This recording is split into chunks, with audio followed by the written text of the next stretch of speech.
Bocor, saudaraku. Akhirnya Kiai Imad terang-terangan, ya, secara langsung, ya, belak-belakan, ya, menyampaikan ada beberapa kitab yang tidak beredar di kalangan umum, juga tidak beredar di kalangan pesantren. Tapi apa yang kemudian disampaikan di dalam kitab itu, ini sangat-sangat mengejutkan sekali, saudaraku. Semoga saja kita punya waktu untuk menonton ini, ya, ya. Ini penting untuk kita saksikan, untuk kita ketahui bersama terkait apa yang kemudian beliau bocorkan secara terang-terangan. Secara langsung kita saksikan video ini, ya. Saya juga menyaksikan video ini lumayan lama, ya.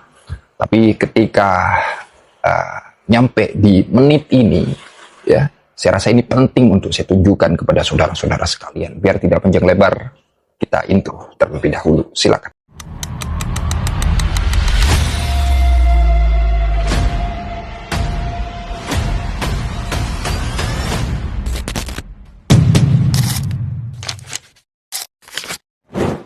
Sejarah masuknya Islam di Indonesia apakah sekarang sudah benar? Lihat di kitab-kitab yang dikarang oleh Ba'lawi. Ada beberapa kitab yang tidak beredar di kalangan umum, tidak beredar di kalangan pesantren, tapi bisa di-download di internet. Ba'lawi mengarang, menulis sejarah masuknya Islam di Indonesia. Seperti Alwi bin Thahir, Ba'lawi mengarang sejarah masuknya Islam di Indonesia dalam bukunya Al-Madkhal fi Dukhulil Islam fi Syarqil Aqsa. Di dalamnya mereka mengatakan bahwa Islam masuk ke Indonesia oleh Ba'lawi. Kitab yang kedua, Rihlatu Jawa Al-Jamilah, karangan Soleh Al-Hamid. Di dalam kitab itu pun dikatakan penyebar agama Islam dari Ba'lawi Yaman. Kemudian kitab Samsud Dhahirah, karangan Abdurrahman Al-Mashhur, dan ditaklik oleh Muhammad Dia Shihab, dikatakan penyebar agama Islam di Indonesia Ba'lawi Yaman. Kemudian Muhammad Hussein Muhammad Al-Kaf membuat buku sejarah masuknya Islam di Indonesia, Al-Islam fi Indonesia Al-Mu'asirah, karya Hussein Muhammad Al-Kaf. Juga di dalamnya menyebutkan penyebar agama di Islam di Indonesia adalah Ba'lawi. Ini Bapak Ibu saudara-saudara, makanya kalau kita klik Dukhulul Islam di Nusantara berbahasa Arab, maka yang akan keluar adalah sejarah versi Ba'lawi. Tapi kalau kita klik dengan bahasa Indonesia, sejarah masuknya Islam di Indonesia, yang akan keluar adalah Mansur Suryanegara, Hamka, dan penulis-penulis sejarah Islam di Indonesia lainnya. Benar. Tapi kalau kita kliknya dengan bahasa Arab, maka yang akan keluar kitab-kitab sejarah masuknya Islam di Indonesia karangan Ba'lawi. Dan kami mengajak kepada putra-putri Indonesia untuk melek sejarah. Yang bisa nulis bahasa Arab, tulis sejarah Indonesia dalam bahasa Arab yang banyak, judulnya macam-macam. Buka manuskrip dari Nusantara, baca buku-buku antropologi, historiografi yang ditulis oleh orang-orang Portugis, yang ditulis oleh orang-orang Spanyol, yang ditulis oleh orang-orang Cina, yang pada abad ke-14, ke-15, ke-16 orang-orang dari Portugis sudah datang ke Indonesia mencatat dalam Summa Oriental, mencatat dalam The Asia, mencatat di dalam kitab-kitab lainnya keberadaan Wali Songo di Indonesia pada saat itu.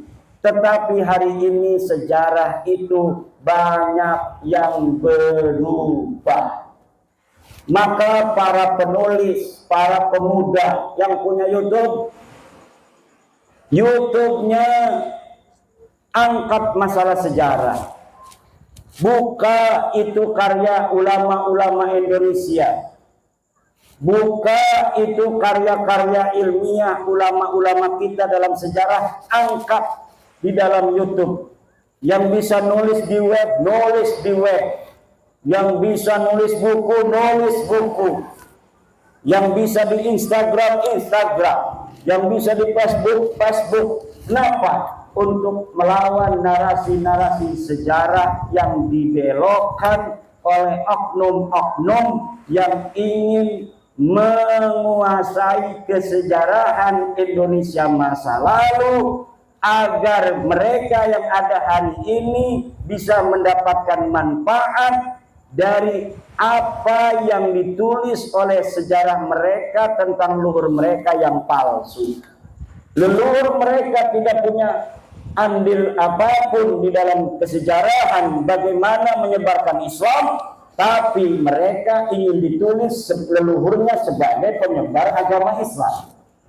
Leluhur mereka tidak ada andil di dalam perjuangan kemerdekaan Indonesia, tapi hari ini mereka ingin dicatat leluhurnya sebagai pejuang kemerdekaan Indonesia.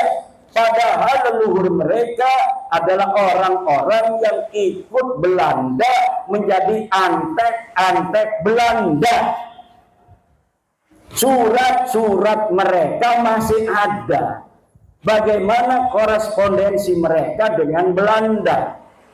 Doa-doa ulama-ulama mereka masih ada sampai sekarang di Leiden, Belanda. Saya pernah ke perpustakaan Leiden di Belanda, membaca doa-doa ulama-ulama mereka untuk kerajaan Belanda, untuk Ratu Wilhelmina, agar kekuasaannya di tanah Nusantara dilanggengkan oleh Allah Subhanahu wa Ta'ala. Tapi hari ini mereka ingin leluhurnya dianggap sebagai pejuang. Atau cara yang lain adalah orang-orang yang sudah jelas pahlawan seperti Imam Bonjol, kemudian nasabnya disimpangkan ke Baklawi. Katanya Imam Bonjol itu marganya bin Syihab, Pangeran Ponegoro marganya itu Bakbud apa? Asegaf.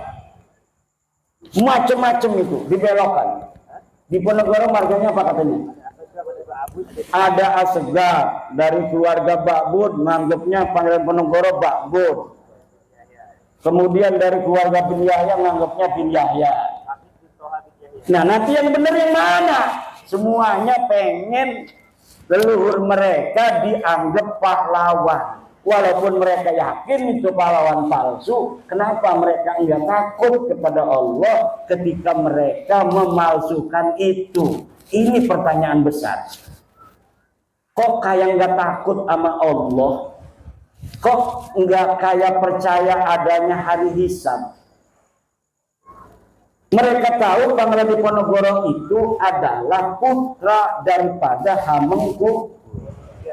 Hamengkubuwono III. Udah tahu ada sejarahnya. Dia asli orang Jawa. Tapi kenapa kemudian mereka tidak malu untuk membelokkan leluhurnya Pangeran Ponegoro diakui sebagai orang Yaman? Ini tidak masuk akal-akal fitri. Ini ada masalah dengan akal mereka ini. Kalau sampai ketahuan apa enggak malu? Buktinya sekarang sudah ketahuan. Tapi pelangga-pelongo bayar aku. Kemliti. Kemudian ada Mbah Abdul Malik Banyumas. Mbah Abdul Malik Banyumas asli wong Banyumas, ngomongnya apa? Katanya itu adalah bin Yahya. Masya yang masih hidup Al-Mukarram Asy-Syaikh Maulana Roma Irama.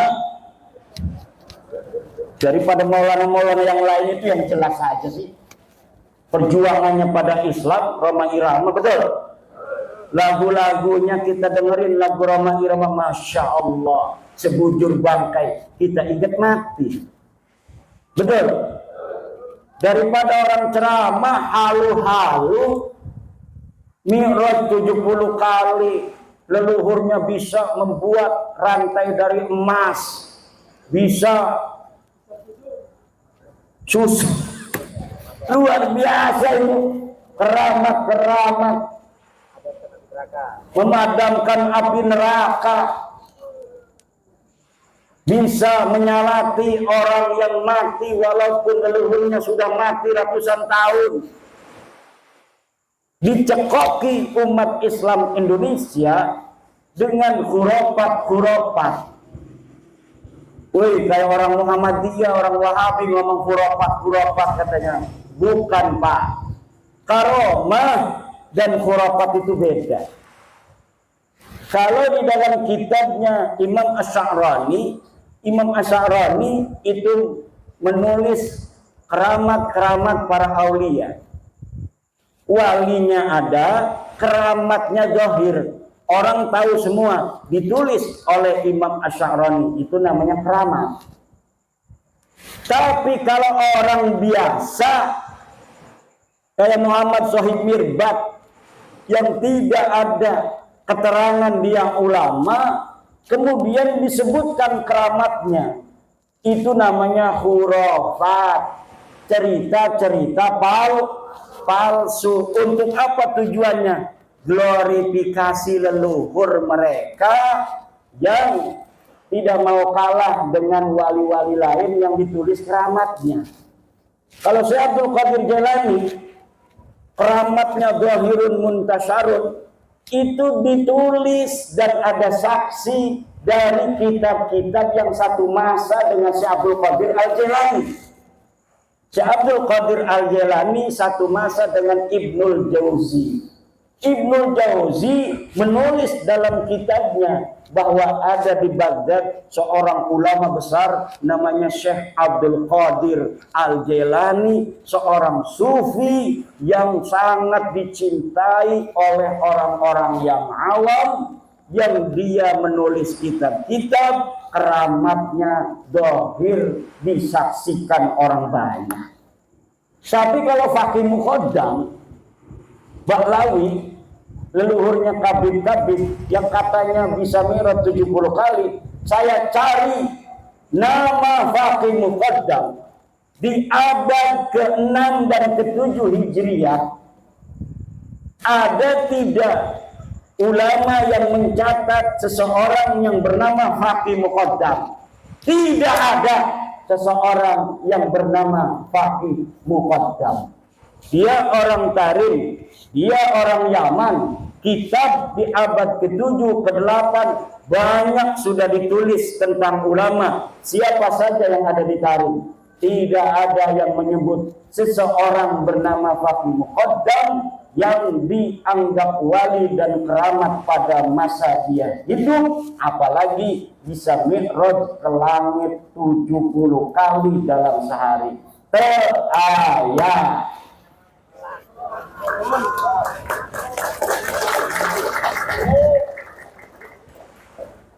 Mari kita jaga negara Republik Indonesia ini. Tugas besar bagi putra-putri Indonesia. Pembelokan sejarah yang terjadi baik dari sisi peradabannya maupun kemudian sejarah masuknya Islam di Indonesia, tugas besar.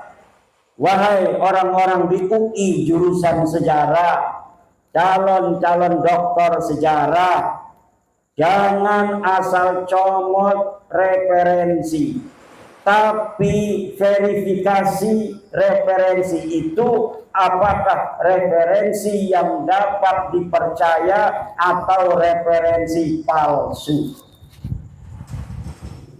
Ada sebuah manuskrip namanya Negara Kertabumi, ditulis 1679. Disebutkan namanya karya Pangeran Arya Wangsakerta, putra daripada Raja Cirebon. Ditulis sejarah tentang Indonesia, silsilah para raja-raja, silsilah Wali Songo, Kebak Lawi di situ. Tahunnya 1769-an. Tetapi setelah diuji oleh ahli filolog dari Universitas Indonesia, ternyata kertasnya kertas tahun 1960. Nama manuskripnya manuskrip Negara Kertabumi. Yang bawa HP, tulis, ketik di Google search Negara Kertabumi palsu. Di situ Anda akan bisa membaca bagaimana pendapat para ahli tentang manuskrip Negara Kertabumi, yang salah satu yang ada di dalamnya menyebutkan silsilah Sunan Gunung Jati adalah binnya sama dengan Habib. Siapa yang memasukkan? Wallahu a'lam bishawab. Yang jelas beberapa sejarawan sudah mengutip dari naskah itu untuk dijadikan sebagai referensi. Jadi sebuah skandal ilmiah diciptakan pada tahun 1960-an, ditemukannya pada tahun 1970 itu naskah. Bisa jadi kertasnya itu kertas tahun 1960, tetapi ditulisnya 1970. Karena waktu itu kebetulan Pemda Jawa Barat sedang ada proyek untuk pencarian manuskrip. Mungkin ini skandalnya, ya ini lagi ada proyek nih, ratusan juta. Kita bikin aja manuskripnya, nanti supaya dibeli oleh pemerintah daerah waktu itu yang lagi mencari kesejarahan tanah Sunda. Ini sekarang ini saya dapat untuk mengira-ngira, menganalisa. Kenapa sekarang ini saya agak cerdas di dalam membongkar kepalsuan-kepalsuan sejarah? Karena semenjak saya meneliti nasabah Lawi yang sudah terbukti bukan keturunan baginda Nabi Muhammad SAW ini, saya banyak membaca kitab-kitab sejarah Ba'lawi yang setelah dikolaborasi dan dimukobalah dengan kitab-kitab lainnya, ternyata sejarahnya palsu. Bahkan ada satu kitab yang namanya Tarikh Sambal, baru diketemukan katanya manuskripnya, ternyata setelah diteliti pada abad 10 Hijriah itu yang dikatakan adalah sebagai tahun di mana Syekh Sambal ini hidup, ternyata orangnya saja Syekh Sambal ini terindikasi kuat fiktif. Dan kalau misalnya kitab Tarikh Sambal ini betul-betul dibuat dari manuskrip abad yang ke-10, mana sekarang manuskripnya? Katanya manuskripnya sudah hilang lagi. Kemudian ada kitab manuskrip asli, namanya manuskrip Tarikh Ibnu Hisan. Di dalam Tarikh Ibnu Hisan tidak ada berita tentang Fakih Muqaddam. Tetapi kemudian ketika dicetak oleh Muhammad Al-Habsyi, di dalam versi cetaknya itu ada nama Fakih Mukhaddam. Akhirnya saya sekarang berkesimpulan, sejarah Indonesia pun tidak aman dari pembelokan-pembelokan pada masa lalu. Maka kerja keras Mbah Dunyo akhirat. Ini youtuber-youtuber cerdas dari Banyumas, karena memang terahnya ini terah pejuang orang-orang Banyumas. Youtubernya juga nggak punya urat takut sama sekali. Youtuber lain itu pada ngumpet, wajahnya nggak kelihatan, ada yang pakai topeng segala. Lah ini youtuber Banyumas, wajahnya yang ganteng itu kelihatan. Masya Allah. Dan ketika tesis saya keluar, kebanyakan youtuber yang mengangkat tentang tesis saya itu dari Banyumas dan sekitarnya. Maka Banyumas akan tercatat dalam tinta sejarah bahwa pada tahun 2002, 2003, 2024 dalam mengungkap siapa sebenarnya Habib Bahlawi, yang ada tesis mengatakan sebenarnya dengan sesungguhnya dengan hasil penelitian yang seksama teliti bahwa mereka bukan keturunan baginda Nabi besar Muhammad SAW. Di situ ada peran pejuang-pejuang Banyumas. Sejarah akan mencatat ini. Tidak sembarangan. Ini bukan kebetulan. Ini bukan kebetulan. Banten, Banyumas, Banyuwangi. Banten kepalanya, Banyumas pusernya, Banyuwangi ujungnya, kakinya. Kalau Banten kepalanya sudah mikir, Banyumas pusernya itu pepet, ini bisa mati orang. Tapi sekarang Banyumas sudah terbuka, tinggal kakinya Banyuwangi. Ini apakah sudah ada Pak Banyuwangi? Sudah ada kakinya berjalan. Pantas sekarang sudah terbukti benar-benar bahwa Bahlawi, Habib itu terbukti secara ilmiah, ilmu nasab, ilmu sejarah, dan tes DNA. Mereka bukanlah keturunan baginda Nabi Muhammad Sallallahu Alaihi Wasallam. Dan ini kita di dalam memutuskan itu tidak berdasarkan kebencian, tidak berdasarkan kajian ilmiah yang sesungguhnya. Kita kasihan kepada mereka. Sekarang kita kasih tahu, ente bukan turunan Nabi, maaf. Ini buktinya sejarah. Kitab-kitab sejarah tidak mencatat keluarga ente sebagai turun Nabi. Ini kitab-kitab nasab, leluhur ente tidak dicatat sebagai keturunan Nabi. Ini hasil tes DNA keluarga ente dari Yaman. Sudah 180 orang yang tes DNA, dan semua tes DNA-nya haplogrupnya G. Kalau keturunan Nabi, haplogrupnya J1. Kalau orang-orang yang haplogrupnya G, itu menunjukkan dia bukan keturunan Nabi, tapi mereka juga bukan orang Arab. Haplogrup G itu orang Turki yang ada hidup di wilayah Kaukasus. Ini sudah final. Tinggal dipatehain malam ini. Patehain kan nih?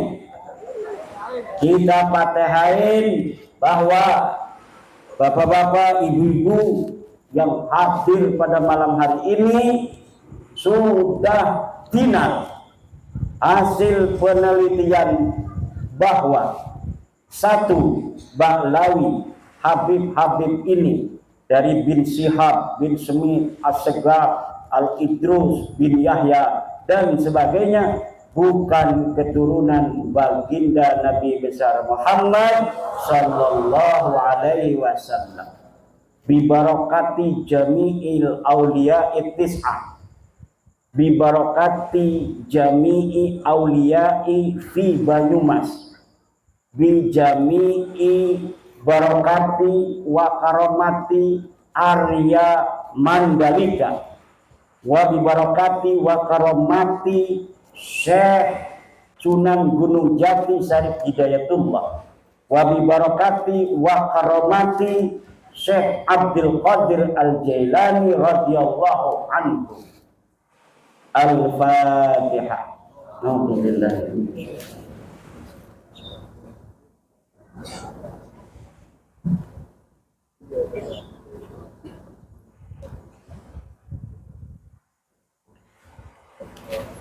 Dan semoga orang tua kita, guru kita bersama, Kiai Haji Raden Soleh Solehat, ya Allah, Kau angkat derajatnya setinggi-tingginya, Kau ampuni segala dosa-dosanya, Kau terima segala amal baiknya, anak cucunya semoga Kau jadikan para ulama-ulama besar, pemimpin-pemimpin bangsa dan negara. Dan ya Allah, yang hadir pada malam hari ini dalam haulnya, semoga semuanya diangkat derajatnya oleh Allah, diberikan kesehatan dan keselamatan, panjang umur, kaya raya, pangkatnya tinggi.